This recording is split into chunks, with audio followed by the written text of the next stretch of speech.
Hello বন্ধুরা, প্রিয়া ইপসা কিচেনে তোমাদের সবাইকে স্বাগত। আজকে তোমাদের সাথে শেয়ার করলাম নিরামিষ আলু পনিরের রেসিপি। এই পনিরের রেসিপিটা রুটি, লুচি, পরোটা বা ভাত দিয়ে খেতেও বেশ ভালো লাগে। কোনো নিরামিষ দিনে এরকম আলু পনিরের তরকারিটা বানিয়ে দেখো, বেশ ভালো লাগবে। আর এটা খুব তাড়াতাড়িও হয়ে যায়। তবে দেখে নাও আমি এটা কেমনভাবে তৈরি করি। রেসিপিটা ভালো লাগলে প্লিজ আমার চ্যানেলটিকে লাইক ও সাবস্ক্রাইব করে দিও। আমি দেখো পনিরগুলোকে এরকম ছোট ছোট চৌকো করে কেটে নিয়েছি। তোমরা তোমাদের ইচ্ছা অনুযায়ী পনিরগুলোকে কেটে নিও। আলুগুলো দেখো ঠিক একই রকমভাবে ছোট ছোট টুকরো করে কেটে নিয়েছি। এবার পনিরের মধ্যে দিয়ে দিলাম হাফ চামচ কাশ্মীরি লঙ্কার গুঁড়ো আর আন্দাজ করে হলুদ গুঁড়ো। লঙ্কার গুঁড়ো আর হলুদ গুঁড়োটা পনিরের সাথে একটু ভালো করে মাখিয়ে নেব।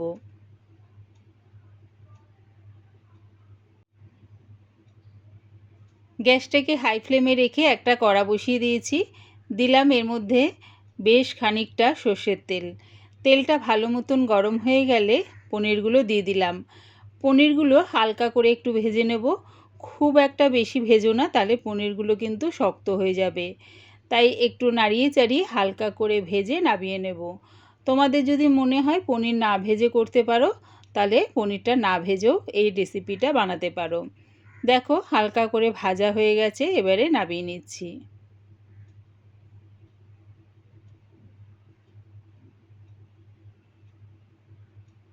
ওই একইভাবে সবকটা পনির ভেজে নিলাম।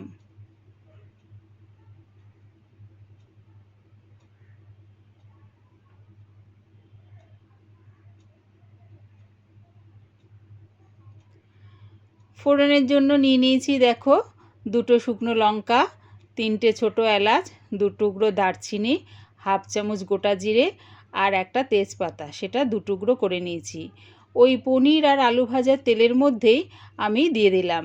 যখন দেখবে ফোড়নের থেকে সুন্দর একটা গন্ধ বেরোচ্ছে, তার মানে ফোড়নটা আমার ভাজা হয়ে গেছে। এবারে দিয়ে দিলাম আলুগুলো। আলুগুলো দিয়ে একটু হালকা করে ভেজে নেব। আলুটা ভাজতে ভাজতে একটা পেস্ট বানিয়ে নেব। মিক্সির জারে দিয়ে দিলাম দুটো মাঝারি সাইজের টমেটো, 1 ইঞ্চি আদার টুকরো, 4টে কাঁচা লঙ্কা আর দিলাম খানিকটা কাজু বাদাম। কাজু বাদামটা আমি জলের মধ্যে 5 মিনিট ভিজিয়ে রেখেছিলাম। পেস্ট করার আগে যদি কাজু বাদামটা জলের মধ্যে ভিজিয়ে রাখা হয়, তাহলে কাজু বাদামটা খুব সুন্দরভাবে পেস্ট হয়ে যায়। কাজু বাদামটা মিক্সির জারে দিয়ে দিলাম, সব কিছু একসাথে পেস্ট করে নিলাম। এদিকে দেখো আমার আলুটাও বেশ সুন্দরভাবে ভাজা হয়ে গেছে। এবারে দিয়ে দিচ্ছি ওই পেস্টটা, টমেটো, কাঁচা লঙ্কা, আদা, কাজু বাদামের পেস্টটা। দিয়ে দিলাম আন্দাজ করে হলুদ গুঁড়ো, 1 চামচ কাশ্মীরি লঙ্কার গুঁড়ো। এই লঙ্কার গুঁড়োয় ঝাল হয় না, কালারের জন্য এটা দিলাম। দিলাম 1 চামচ ধনের গুঁড়ো, হাফ চামচ জিরের গুঁড়ো আর দিলাম স্বাদ অনুযায়ী নুন। এবারে গ্যাসটাকে মিডিয়ামে করে মশলাটা আমি ভালোভাবে কষিয়ে নিচ্ছি। যদি হাই ফ্লেমে এটা কষাতে যাই, তাহলে মশলাটা কিন্তু পুড়ে যাবে।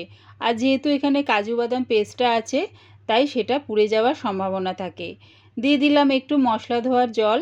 জলটা দিয়ে আবারও ভালো করে কষিয়ে নিচ্ছি। এই নিরামিষ আলু পনিরের মধ্যে একবার কাজু বাদাম পেস্টটা দিয়ে দেখো, আশা করছি তরকারিটার স্বাদটা বেশ ভালো হয়। মশলাটা আমার ভালো করে কষানো হয়ে গেছে। দিয়ে দিলাম বেশ খানিকটা জল।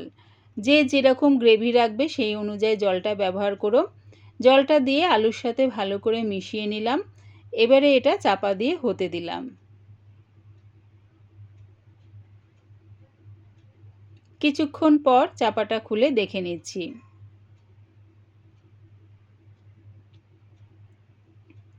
দেখো আলুটা বেশ ভালোভাবে সেদ্ধ হয়ে গেছে। এবারে দিয়ে দিলাম আগে থেকে ভেজে রাখা পনিরটা। পনিরটা দিয়ে ঝোলের সাথে মিশিয়ে নিয়ে আরও 1 মিনিটের মতন ফুটিয়ে নেব। আরও 1 মিনিট ফুটালে কি হবে, পনিরের মধ্যে ঝোলের স্বাদ আর গন্ধ দুটোই ঢুকে যাবে, তাহলে পনিরটা খেতেও বেশ ভালো লাগবে। একবার আমার মতন করে এরকম নিরামিষ আলু পনিরের তরকারি করে দেখো, কেমন হয়েছে কমেন্টের মাধ্যমে জানিও। পুরো রেসিপিটা দেখার জন্যে প্রিয়া ইপসা কিচেনের থেকে তোমাদের সবাইকে অনেক ভালোবাসা রইল। আমার এই নিরামিষ আলু পনিরের রেসিপিটা যদি ভালো লাগে, প্লিজ আমার চ্যানেলটিকে সাবস্ক্রাইব করে দিও।